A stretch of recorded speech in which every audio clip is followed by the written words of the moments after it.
Halo semua, selamat pagi, salam sehat nakku. Berjumpa lagi dengan Ibu Yasti Ginting ya dalam pembelajaran geografi.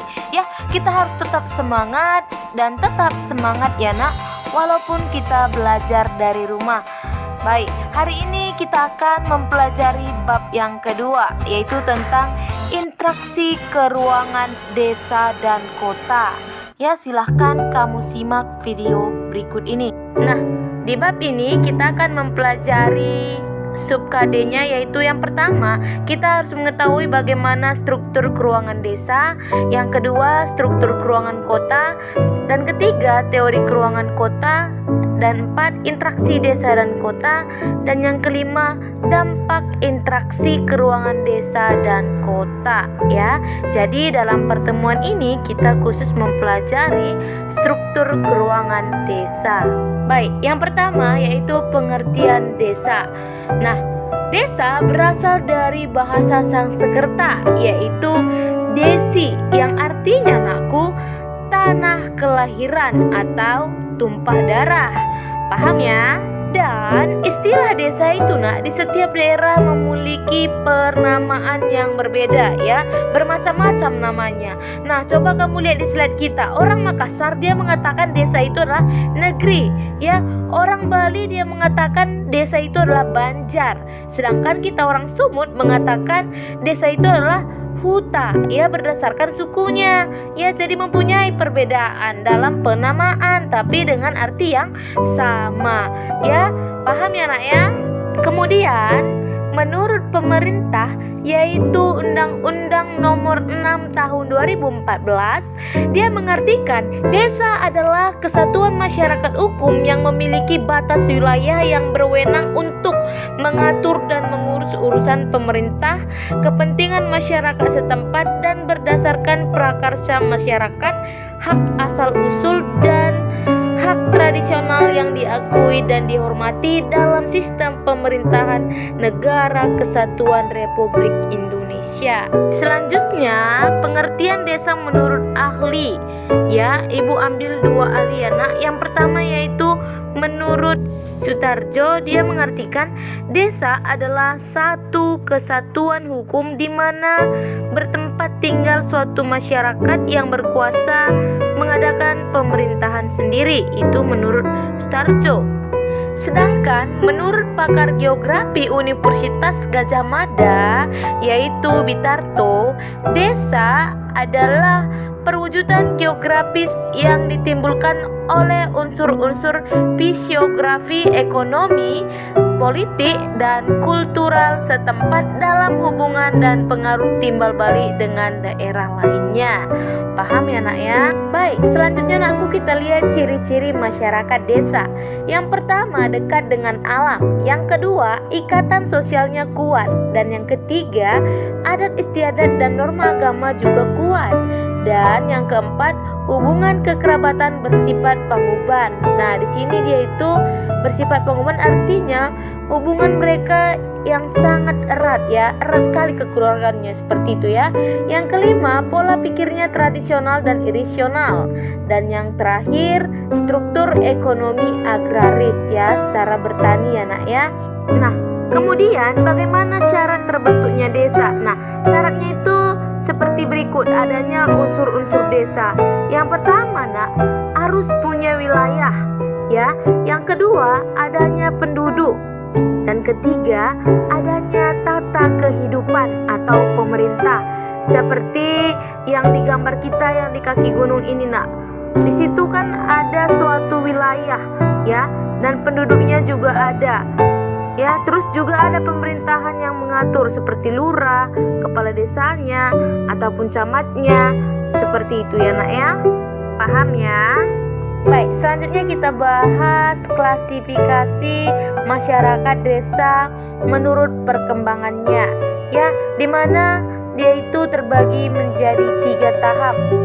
Yang pertama ada dia desa swadaya. Nah, desa swadaya nak memiliki ciri yang pertama masih terasing dan tertutup. Yang kedua, sangat bergantung pada alam. Dan yang ketiga, memegang teguh adat. Yang keempat, mata pencarian agraris atau bertani. Dan penduduk jarang atau sedikit. Dan sarana hidup kurang sekali. Nah, ibu ambil contohnya adalah suku Baduy, ya, yang di Banten. Mereka sangat memegang teguh adat istiadatnya, nak. Kemudian mata pencarian tergantung pada alam, yaitu berladang atau berhuma. Nah, rumah mereka masih tradisional, ya. Mereka tidak mau menggunakan alat-alat teknologi. Jalan aja pun mereka tidak mau menggunakan alas kaki. Nah, ini adalah contoh gambar desa swadaya. Mungkin di Indonesia, di daerah pelosok sana masih banyak ya, nak, dijumpai desa swadaya. Paham ya? Kemudian yang kedua adalah desa swakarya. Nah, di mana ciri-ciri desa swakarya? Yang pertama, tidak terisolir tapi jauh dari kota. Yang kedua, adat istiadat mulai longgar. Yang ketiga, perekonomian mulai berkembang. Dan keempat, infrastruktur memadai seperti pendidikan, jalur lalu lintas, dan lain-lain. Sedangkan yang terakhir, nak, teknologi mulai digunakan. Contohnya, nakku, mereka itu jalan sudah mulai masuk, ya. Desa tersebut sudah ada mulai jalannya. Kemudian mereka sudah menggunakan teknologi, dan pertanian juga sudah mulai beragam, ya, tidak sejenis lagi. Dan mereka pun masih ada yang menggunakan dengan cara tradisional, dengan mengolah tanah, dengan membajak. Tetapi sebagian juga sudah ada menggunakan traktor gitu. Begitu juga dengan sistem panennya. Ada yang masih menggunakan sederhana, yang dimana kalau mereka panen masih ada ya yang menggunakan padi itu dipukul ke kayu gitu. Dan ada juga yang sudah memakai mesin gitu. Ya, ini adalah gambar desa swakarya. Ya, mereka sudah ada mulai tahap perkembangannya. Seperti itu ya, nak. Paham ya? Sudah paham ya apa pembeda desa swakarya dan swadaya? Oke? Yang terakhir yaitu ada desa swasembada. Nah, memiliki ciri yang pertama, nah, terletak di sekitar kota. Yang kedua, mata pencarian sangat beragam. Dan ketiga, infrastruktur lengkap dan maju. Yang keempat, teknologi atau modernisasi pembangunan. Dan yang terakhir, pendidikan dan mobilitas rakyat tinggi. Jadi, nak, masyarakat yang berada di desa swasembada itu sudah mulai bagus, sejahtera ya. Maka mata pencariannya sudah beragam atau heterogen. Penggunaan teknologinya juga sudah maju. Paham ya? Selanjutnya adalah potensi desa, adalah segala sumber alam dan sumber manusia yang terdapat dan tersimpan di desa yang dapat dimanfaatkan bagi kelangsungan dan perkembangan desa. Potensi desa terbagi atas dua. Yang pertama ada potensi fisik. Nah, itu yang pertama ada tanah seperti sawah, tegalan, kerbau. Yang kedua ada air, ketersediaan air khususnya untuk irigasi dan kepentingan sehari-hari. Dan ketiga, cuaca dan iklim. Yang keempat, ternak sebagai tenaga kerja. Dan yang kelima, manusia sebagai tenaga kerja. Nah, sekarang kamu perhatikan di slide kita, nakku. Nah, di situ ada sawah yang berhubungan dengan air ya. Dan juga ada cuaca juga sangat mendukung ya kan. Seperti ternak ya, dia itu membantu sebagai tenaga kerja, dan begitu juga manusia.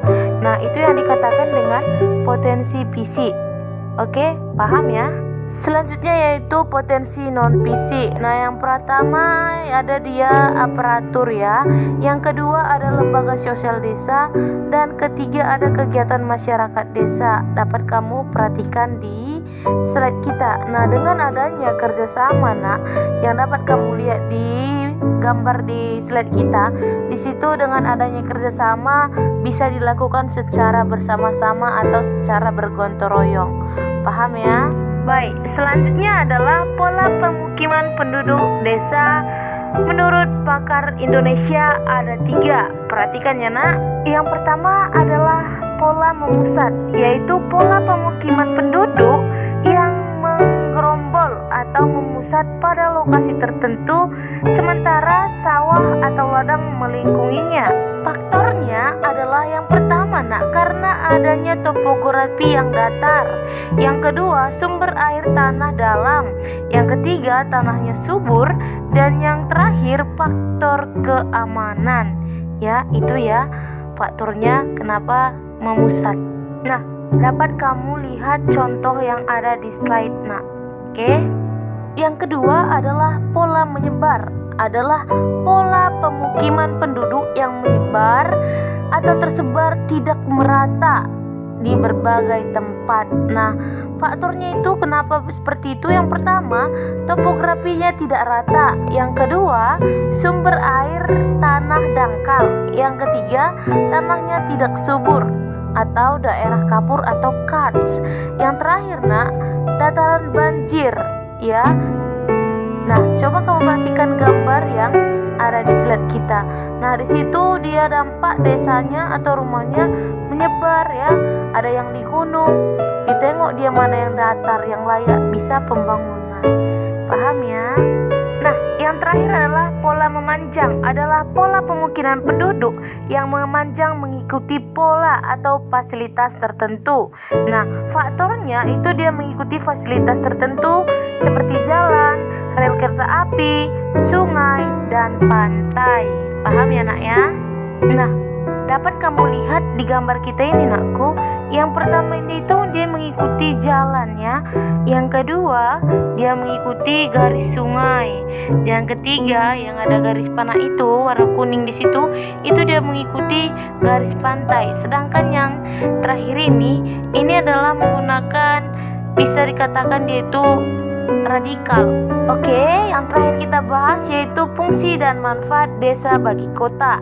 Nah, yang pertama, sebagai sumber bahan pangan bagi kota. Yang kedua, sebagai sumber bahan mentah bagi kota. Yang ketiga, sebagai hinterland atau penyongkongan segala kebutuhan kota. Yang keempat, sebagai asal sumber tenaga kerja bagi kota. Dan yang kelima, sebagai mitra pembangunan kota. Paham ya, nak ya? Baik, demikianlah pembelajaran kita pada hari ini. Semoga apa yang kita pelajari pada hari ini dapat dimengerti dan dapat dipahami ya, nak. Jangan lupa ulang-ulang pembelajarannya di rumah. See you, bye-bye, sampai jumpa di video berikutnya.